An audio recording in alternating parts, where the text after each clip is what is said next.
All right, next step, model fitting. So what we're going to do is we're going to show you guys how to check how well your model, the research model, compares to what we call the saturated model, or what I like to call the perfect model, okay? Using the reflective indicators. So what we did previous to this was we were measuring, it was the measurement model, but now we're going to go ahead and build the structural model. Okay, this is kind of like the first step to the actual structural equation modeling. So now let's go back to Amos. Excuse me.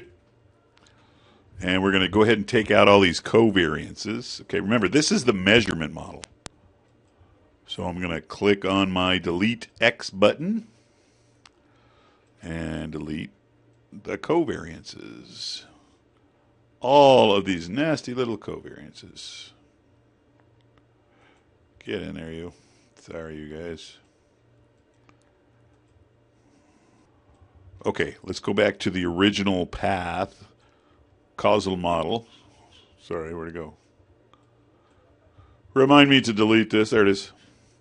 So here's the original model. We got something from attitude to competency, preparedness to competency, and then attitude to preparedness. And don't forget, we also have to add error terms to the endogenous variables. But let's draw the paths first. Okay, so we're going to click the one-headed arrow, and we're going to go from here to here, and we're going to go here to here, and then we're going to go here to here. Right? Now we're going to go ahead and add our error terms. We have to do this manually. Go ahead and click on that, and we're just going to put them on the endogenous variables. We're going to put them in there ourselves. Okay, there's one and there's two. And we have to put the arrows in. So that's one in there, and there's one there. And lastly, we have to name them, right? We have to go to plugins, name the unobserved variables, and it should just turn it into error term. What are we talking about? 16 and 17 here, but let's make sure. So far so good. Let me see if I can't clean it up with the magic wand a little bit. Looks good to me.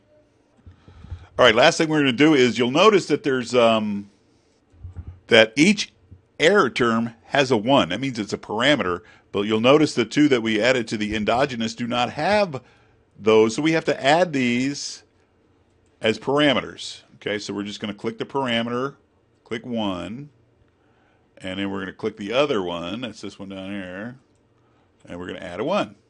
That was pretty easy. Now we're going to go ahead and calculate. And we're going to open up the text. And so we're looking good. Oops, made one little error. We forgot to check the outputs on the analysis properties under view. So let's go back to view, analysis properties. That's this bad boy. So the output, we want standardized estimates. And this is the one we forgot to check, residual moments. So we're going to check that. And now we're going to go ahead and recalculate. And we're going to look at the new output. And this shows us, it's going to allow us to check the residuals. So let's go take a look at those. Go back to estimates. And here's our data. We want standardized residuals, not regression, but residuals. And here they are. Nope, that's the bottom one. Okay, so these are the standardized residuals. Basically, we're looking for anything that is greater than 2 or less than -2. And there's one right here. There's a couple of them down here. These looks like the only 2. Oh, that's it. Okay, so we only have 2 standardized residuals that are less than -2, and they're right here. So these 2 right here suggest that the model does not quite fit with the data 100%. Yeah, we're just going to consider those borderline, right? They're just barely over -0.2. So we're just going to leave it as is. So remember, we're here trying to prove the causal effect. So the residuals aren't going to be that much of an important player at this point in time. And again, out of all the different residuals we have, we only have 2 of them that are just barely over. So again, we're not going to worry about those. All right, so according to the residuals, our model seems to be working. Next thing we're going to look at is the standardized regression weights. And we kind of want to look out for anything that's less than 0.3. They have to be significant. So let's keep going up to the significance of the regression weights, right? That has the significance right here. And you'll notice that the causal arrow between attitude and competency is not significant. So that means we're going to have to make some kind of changes to fix this. That's the stage we're in. We're trying to perfect our model. That's what model fitting is all about. So a little side note is these other ones, the competency to C1, these little ones, we really aren't overly concerned about them right now. We're basically looking at the main arrows between the constructs. And again, the causal relationship between attitude and competency is not significant. So we're going to fix that. All right, next we go to the model fit box. And that's right there. We're going to look up the model fit indices, and there's a bunch of them. Okay. All right, the first one we look at is the C-min, which is exactly as the same as the original chi-squared. We do not want this to be significant. As it is now, it is significant. Okay, so that's the first index. That means we're going to have to make some changes to make our model fit the perfect model. Second thing is the GFI index, and this number has to be greater than 0.9. So according to the GFI, our model is good. All right, just scrolling down, we're going to look at, there's about 3 dozen different kinds of fit indices here. But NFI is one. And again, we want our default model to be greater than 0.9, and it is. We want our CFI to be greater than 0.9, and it is. So we have a lot of good fit indices so far, but not 100%. Last thing we're going to look at is the RMSEA, and that is kind of like the p-value. You want this number to be less than 0.05. Okay, the RMSEA has to do with the residuals.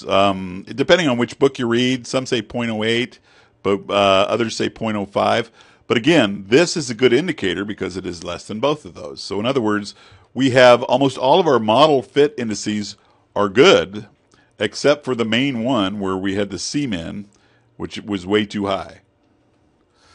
Okay, so you'll notice all the different indicators here. The reason we're using the ones we want is because we are going by the maximum likelihood estimation. Okay, so that kind of tells us which one of these fit indices to use. All right, now we know we need to make some kind of changes. What we should do is delete this path between attitude and competency. If you recall, it was not significant, but let's hold our horses here for a second. We're going to go ahead and look at the modification indices. In other words, Amos is going to suggest to us any kind of changes that might make our model a better fitting model. All right, so and this is what the computer is suggesting us to do. Nothing. There's nothing that the computer is going to suggest for us to do, so we're just going to go ahead and delete the causal arrow between attitude and competency, right? Remember, because it was not significant. So let's get to our, can you guys see this? Let's get to that. We're going to delete this. We're going to recalculate. We're going to get this. Hopefully our C-min will not be significant. That's what we're talking about here. Hold on. So let's go back to our model fits. And you'll notice that our C-min score is still significant. Okay, so that means it didn't work. But now remember, we're building this structural model from our measurement model, so that means we're just going to have to try some different approach. Always keep in mind that at this stage, it is very rare to get a perfect fitting SEM model, okay, at this stage. So to wrap this thing up is most of our fit indices are good, except for one, the main, or not the main one, but the C-min and the chi-square test is telling us that our model is not quite close enough to the saturated model or the perfect model. I'm happy now. And that wraps it up for model fitting. Stay tuned. We're going to go to the next step.